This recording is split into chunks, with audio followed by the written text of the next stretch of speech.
Welcome to science class, my dear children.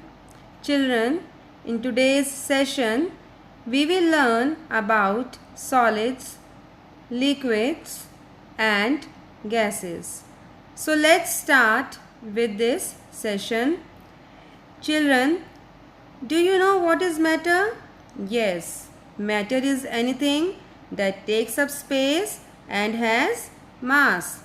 Everything around us is made up of matter like ball, book, chair, means all the things that you see around you. Maybe it is your laptop, your phone, your bag, your clothes, all is made up of matter.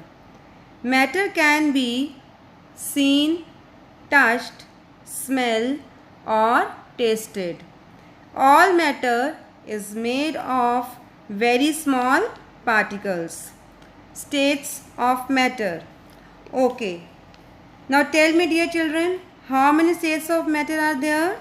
Yes, there are 3 states of matter, that is solid, liquid and gas. Solids. We can easily recognize solids because of its fixed shape and volume. In solids, the particles are tightly packed, so they cannot move away from each other, and that is why they have fixed shape. Wood, iron, rubber, etc. are the examples of solids. Liquids. Liquids do not have fixed shape but have fixed volume. In liquids, particles are not as tightly packed as in solids, so they move and slide over each other. That is why liquids flow and take the shape of container they are poured into. Dear children, for example, if you pour water in a glass, it takes the shape of glass. If you pour water into the bottle, it takes the shape of bottle. Milk, juice and oil are some other examples of liquid. Gases. The particles in gases are far apart from each other and so they can move easily. That is why gases can flow easily and take up all the available space. If we allow a gas to flow in a room, the particles of gas will spread in a room and fill it completely. Steam and LPG are the examples of gas. Matter can change from one state to another on heating or cooling. For example, on heating, ice melts into water and water on heating evaporates into steam. Whereas on cooling, the steam condenses into water and water on cooling freezes or solidifies into ice. So dear children, let us study how this change in matter takes place. But before that, you have to learn one thing, that on heating, particles start moving faster and on cooling, the particles slows down. Okay, now let us study the first process, evaporation. When a liquid changes into gaseous form on heating, it is called evaporation. When we heat water, the particles of water start moving faster. They break free from their existing arrangement. They become free to move and then escape into the air as gas. Our next process is condensation. When a gas changes into its liquid form on cooling, it is called condensation. When we cool a gas, its particles move slower. They come closer and condense to form its liquid form. Next is melting. When a solid changes into liquid form on heating, it is called melting. When ice is heated, its particles start moving faster. They break free from their rigid solid pattern and become loosely packed as in a liquid. Next we have solidification. Solidification is changing of a liquid into its solid form. When we cool liquid, its particles move slower. So they become tightly packed and change to their solid form. Dear children, if you add little sugar to water, then what will happen? Yes, sugar will dissolve in water to form a sugar solution. It means when two substances mix together such that they are evenly distributed, a solution is formed. Okay, children, now let us study the components of solution. There are two components of solution. One is solute. A substance that dissolves is called solute. In case of sugar solution, sugar is a solute as it dissolves in water. The second component of solution is solvent. Again, in case of sugar solution, water is a solvent as in the water sugar dissolves. So water is a solvent. So I hope now it's clear to you that solute and solvent together form solution. Dear children, do you know that there are different types of solutions? We will discuss these solutions one by one.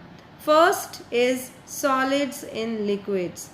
If we add a spoonful of sugar or salt to a glass of water, it dissolves in the water to form a solution. Here, solute is solid and solvent is a liquid. Then we have another solution, that is liquid in liquid. Some liquids like milk and glycerin dissolve in water to form solutions. So here solute and solvent both are liquid. Next is gases in liquid. We can mix gases like carbon dioxide, oxygen in water. Fishes breathe oxygen dissolved in water. The fizz in the carbonated drinks like Coca-Cola is actually dissolved carbon dioxide. So here solute is gas and solvent is liquid. Another type of solution is a gas dissolved in gas. We all know that air is a mixture of different gases like oxygen, nitrogen, carbon dioxide, etc. So in air, solute and solvent both are gases. Children, can you name a liquid which can be dissolved in water? Yes, it is milk. So if we add milk in water, it will dissolve in water to form milky water. So when two liquids mix together completely in each other, they are called miscible liquids. Okay, do you know children what happens when we put oil in water? Oil does not dissolve in water. So when two liquids mix together such that they do not dissolve completely in each other, they are called immiscible liquids. Things are changing all around you, no matter where you are and what you are doing, whether it's trees are growing, fruit is ripening, clothes are drying, or food is cooked. In science, all the changes are divided into two categories: physical change and chemical change, depending upon whether a new substance is formed or not.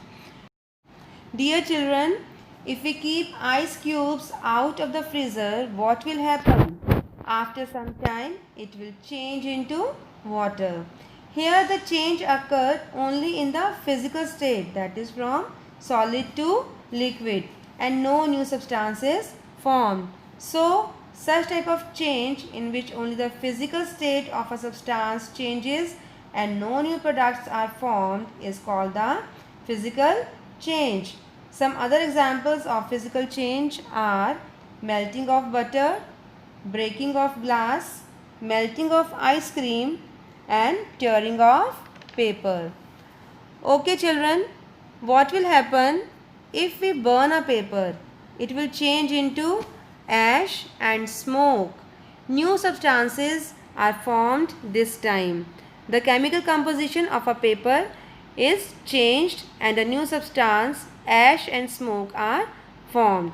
So such type of change in which the chemical composition of a substance changes and a new substance is formed is called a chemical change. Some other examples of chemical changes are rusting of iron, nails, making curd from milk, and cooking food. Okay dear children, when a metal lid of a glass jar is tight, then how do we open the glass jar? By dipping it in the warm water. Actually, what happens when a substance is heated, the particles of that substance start vibrating faster. So each particle takes up more space due to its increased movement, so the substance expands. And this increase in the size of matter on heating is called expansion. That is why when we dip metal lid in warm water, it expands a little and we are able to open the jar easily. Now what happens when we cool a substance? When we cool a substance, the movement of its particles slow down. Due to this decreased movement, the particle takes up less space and the substance contracts. So this decrease in the size of matter on cooling is called contraction. Dear children, have you seen electric cables appear to hang loosely from the poles during summer? This is because electric cables expand on heating during summer, so they appear to hang loosely, whereas in winter they contract and come back to the original position. So they do not appear to hang loosely in winter. So children, that's all for today. I hope you have understood the chapter. Do read the chapter from the book also. Keep learning, keep enjoying. Thank you.